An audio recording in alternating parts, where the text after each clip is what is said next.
Welcome back. This is World Insight with me, Tian Wei. Elon Musk, the CEO of electric car maker Tesla, officially took over Twitter in a $44 billion deal. Musk, who first agreed to take over the platform in April, says he will bolster, quote, free speech on Twitter, including pledges to restore the accounts of previously banned users. He even floated the idea to turn Twitter into a super app, much like popular Chinese app WeChat. On the latest development regarding Twitter and more, let's turn to our panelists.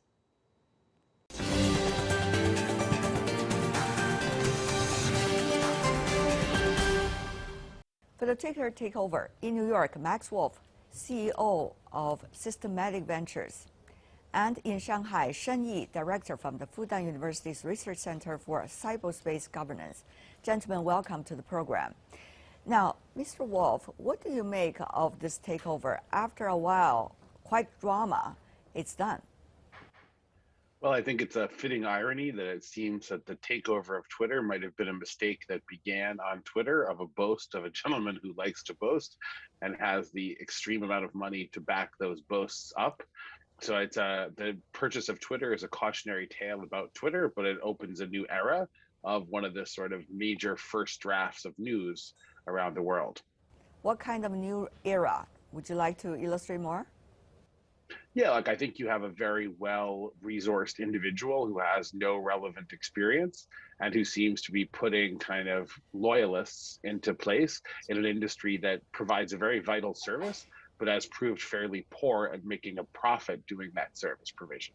Very interesting. Mr. Wolf, do you see that's a regulation issue? Do you see that's a business corporate responsibility issue, ESG issue? What exactly is it? Who is responsible for that? Yeah, so I do think that the business case issue at Twitter and the regulatory issue are actually the same issue. So the problem that the firm has historically is that the only revenue it draws is from advertising, and advertisers won't pay against toxic or unknown content. In other words, a global brand is not going to advertise products when it might be sitting next to hate speech or wild conspiracy theories, because the association is something you'd be willing to pay for only if it's at least neutral or better yet positive, right? Also, the analytics engines in Twitter are fairly poor compared to Facebook or TikTok or the competitors. So I think the analytics engines need to be upgraded. And I also think they need a content moderation. And a little bit concerned to me is the idea that it's a free speech platform. Free speech platform is a public good, right? It's a politically controversial public good that loses money and exists until it angers the state so much that it's shut down. It's a terrible business model, right? So I think you have to kind of figure out whether you have a business model that's viable here or not. If you do, it's actually going to mean smarter and more uniform content moderation, not less content moderation. Isn't that the topic for decades about any media company? I mean, any media company that are supposed to win public trust, whether it is in this part of the world or the others, Mr. Shen. Yes, but the Twitter is quite different because the ICT technologies, cross-border users, make the users become into the billionaires levels. We need to consider these things more seriously and quite different comparing to the traditional media. Mr. Wolf. Yeah, I think the model of the future looks more like what the former Twitter founder is trying to do at Blue Sky, which is these more decentralized things. So I think for Twitter to be successful, it has to do something that everyone else can't do cheaper, faster, better, and newer, which means it has to come up with a profitable way to moderate content and recognize and bifurcate its public and private existence. And it hasn't done that yet. We've seen from a video, jokingly, Mr. Musk was talking about comparing the future of Twitter to the current stage of WeChat. Now, Mr. Wolf, of course, Mr. Musk has seen having advertising in mind. He's very good with these kind of public promotion strategy. However, how would you compare the pear and the oranges? Yeah, so it's a great question. Look, I think the model that Twitter has been talking about trying to do for a long time is borrowing from the Chinese internet model. If they don't want to be beholden to advertising, they're going to have to figure out an e-commerce integration, which has been very nicely done by the dominant platforms in China and has not much been successful here. There are flirtations from a little bit from Instagram and a few other places here, but we haven't really figured out social commerce in the US. If Twitter were able to do that, they would be very profitable. Again, though, only with content moderation and as a private company, because nobody wants sort of fringe, politically charged speech next to selling a pair of slippers or a t-shirt. That model I don't think works anywhere. Even though some business models, for example, of certain media companies are exactly like that, hate speech besides the selling slipper advertisement, and it works well, for example, with some kinds of TV stations and their other platforms, Mr. Wolf. Sure, but there has to be a niche. So that's not going to be a large, right? So that can be a niche audience of sort of people who want wild or dangerous speech, but you're not going to do that with a billion users, right? That's not going to be the model. Mr. Shen, on the comparing the pears and the oranges. Generally speaking, these two things cannot be comparing in either ways because, for example, we have Twitter first, and then we have the WeChat. And actually, WeChat coming or grows from a completely different business model and business logic. In China, we have this QQ first, and the WeChat actually heavily depend on the ecosystem produced by or shaped by the QQ and its ecosystems. What exactly is this ecosystem you're talking about? I think this ecosystem is a strong trust relationship networks. Actually, WeChat is not a public platforms for information. It's quite highly personalized platforms. It allow people to chat with the people it's know in a very close relationship or group.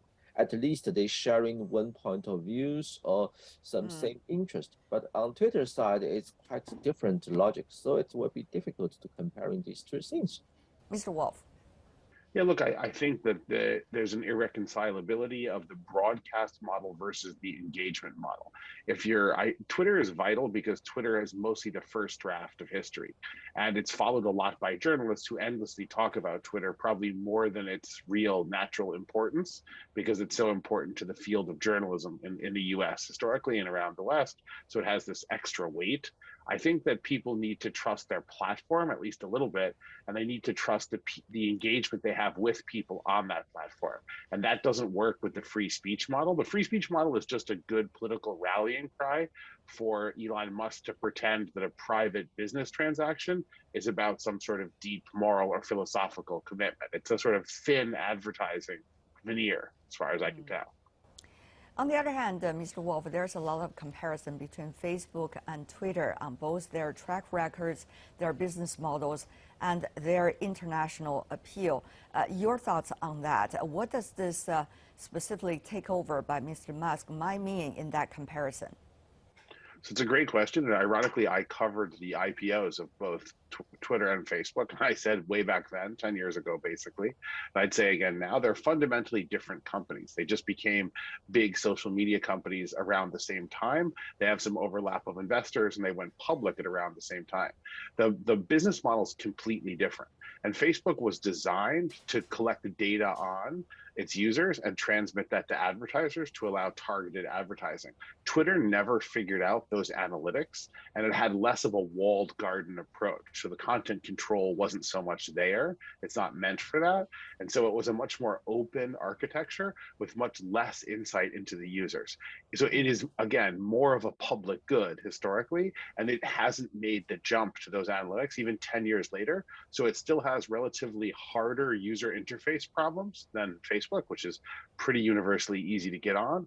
And it doesn't have much insight into the users to sell to advertisers. So it really has to figure out what it wants to be when it grows up, even though it's a teenager now. Final question also for you, Mr. Shen. Diplomatically put, the governance styles of the cyberspace in the US and in China very different. How do you see, the observations of the story of Twitter and its current owner likely to provide some kinds of inspirations and space for insights for this part of the world? I think that the government styles and models is quite different in the United States and China. But there have some overlapping of key interest. For example, the national security. for example, such kind of any information platforms are not allowed to challenge the domestic political procedures and so on. If possible, I wish that Elon Musk's takeover of these Twitters were providing a good beginner, new starters in this time of ages when people already find out and understanding such kind of hate speech, fake news, or the conspiracy theories will be do damage to both the security and the stabilities. Then we should proper time starting to find the new models of regulations and operation models for such kind of platforms. Interesting. I'm sure those are up for debates for years to come. Thank you so much, Shen Yi, Max Wolf. Appreciate it. Thank you.